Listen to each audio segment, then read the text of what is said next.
So here we are at December, the end of 2017, another great year in the city of Port Moody. It's hard to believe that it was just a year ago we celebrated the opening of the Evergreen Line. It's become such a mainstay of people's lives in Port Moody and such a great success. We've had a lot of other things going on in the city, so let's take a look back at all that we accomplished in 2017. The year started off with some of the worst snow conditions and ice conditions we've seen in decades in Port Moody, and our crews were kept busy literally for months dealing with sidewalks, street clearing, snow plowing, a winter that we haven't seen for an awfully long time. We found that we didn't have quite the right equipment in some cases, and we just weren't able to respond the way we wanted to.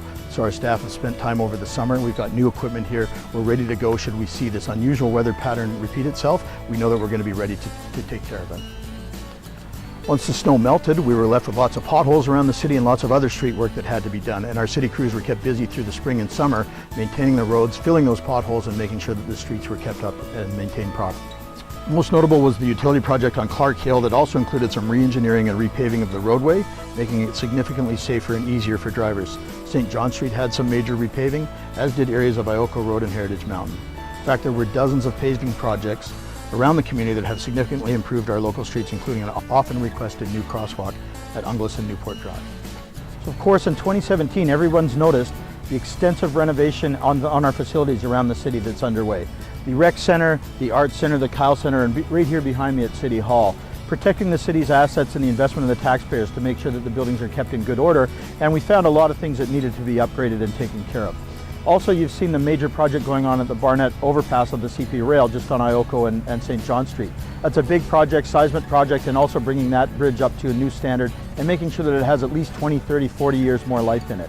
You're going to see more of this going on in 2018. A lot of these projects are going to be wrapping up, and then we'll be able to move on with other projects around the city, knowing that our investments are safe and protected.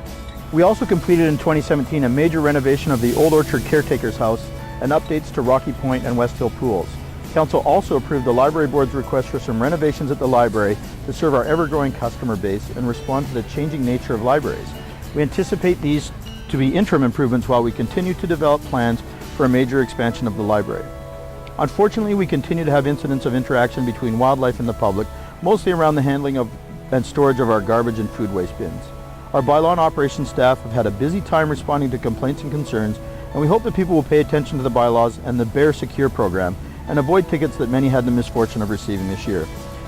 We are equally optimistic that commuters using the SkyTrain line obey the parking regulations and changes that we've made in the adjacent residential areas.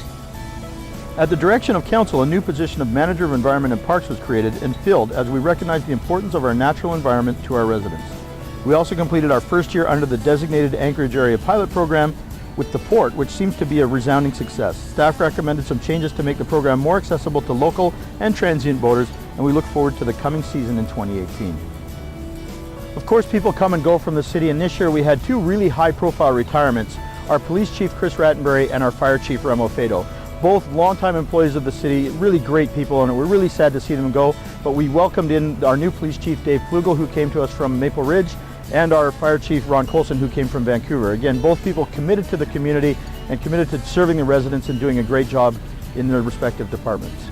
On council, we also said goodbye to Councillor Rick Glumac as he moved on to be our new MLA for Port Moody Coquitlam, and we welcome Hunter Madsen to our council team. We look forward to working with Councillor Madsen for the remainder of the year, and we wish Councillor Glumac, now MLA Glumac, all the best of luck in his new career. In addition to some of our plans that we've been working on ongoing, like our zoning bylaw update, in 2017 we had a number of very important plans and policies adopted that help council move forward for the future. A CAC policy, a bonus density policy, our arts and culture master plan. These are just some of the plans that we have that we're moving forward with, as well as we started implementation of our master transportation plan, which was adopted in 2016. We also adopted a new small lot subdivision. We're working currently in Glen Eyre on monster homes and house size and siting, and we have a number of plans coming forward on the neighborhood basis. We've already adopted a plan for Coronation Park, which we're now hoping to move forward. We have Flavel working on a new plan for the waterfront, and we have the Moody Center TOD plan, which was just adopted recently, that will set a roadmap for this area on the SkyTrain and West Coast Express Station, how we're going to move this forward, how we're going to get people living here that can live a car-free transit lifestyle, put some jobs down here, revitalize the economy down here, and make this a really great place to live again. And through a lot of hard work, we're starting to see developers bringing applications to meet the objectives of our OC policies for affordable rental and seniors housing, including subsidized and below market rentals. We haven't seen this in Port Moody for over 30 years, and this is a really exciting time as we're trying to fight the affordability bubble and the crisis that we have in housing prices where young people simply can't afford to live here. We also look forward in 2018 to adopting an updated zoning bylaw to encourage more affordable living through laneway housing, secondary suite, and small lot subdivision, and bringing affordable housing around the transit stations. We've recently started a committee to look at affordability issues and look at the policies that can help us make things more affordable in Port Moody for the next generation. It continues to be one of Council's priorities to deliver open and transparent government, and in that vein we've created what I think is probably the largest ever community advisory committee with over 200 people advising Council, and we're looking forward to putting that group together and really having a dialogue with the community on where we're going on some of our plans and how to move them forward. Our new open data portal, improved streaming and archiving of Council meetings, multiple open houses, and improved online feedback. We continue to engage thousands of residents by Facebook and Twitter and move more of our paper-based systems to the internet with online tax permit and utility payments through the My Port Moody portal, and that continues to rise. We've just completed the procurement of a new registration system for our recreation programs, which will be rolled out through 2018 and is very exciting.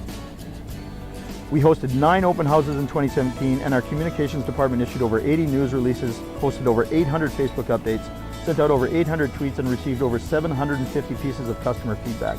Our outstanding staff in communications were recognized with not one, but 2 Marcom Awards, the Port Moody Police Department's 2016 Annual Report, and the Summer Happening Guide.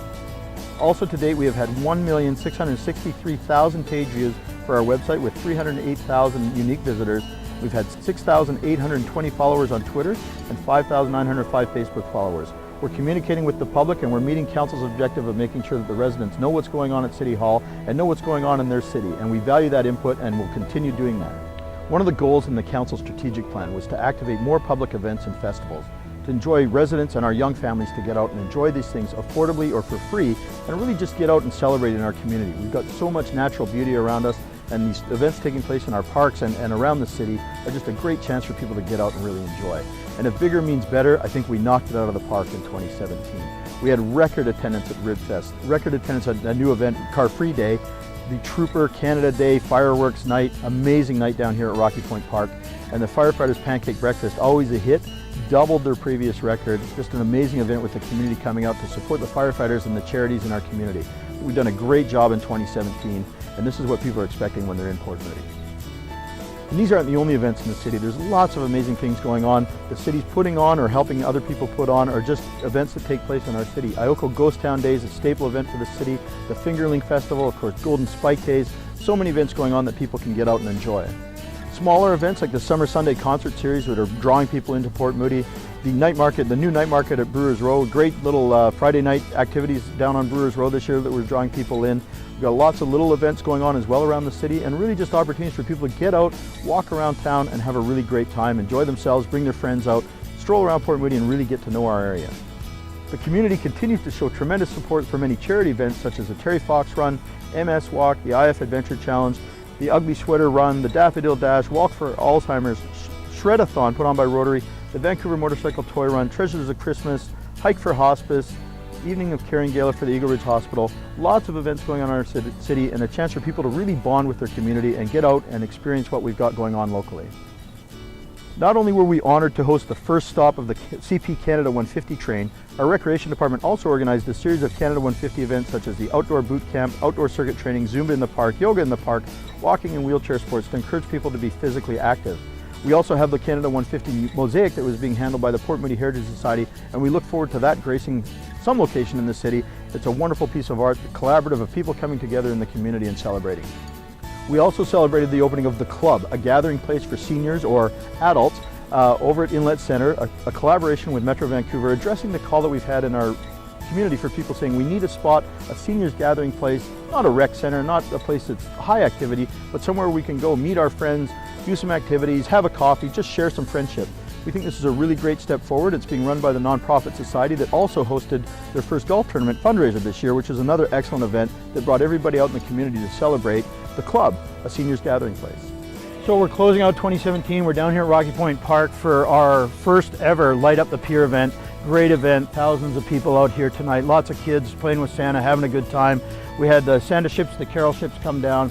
What better place to get the community together than right here at Rocky Point Park. Just a lovely night down here. The rain stopped, it's not too cold yet. And I just want to say, again, what a great year we've had. I want to thank all of our hardworking staff at the city, our council, everybody in the community, our police and fire departments keeping us safe over the holiday season. We've had a wonderful year. I look forward to another great year next year. We've got one more event coming up this year, which is the CP Holiday Train on December the 17th, and we look forward to that as well. So I hope everybody can get out for that. Until then, I hope everybody has a safe and happy holidays this year. Happy New Year, Merry Christmas, and have a great time.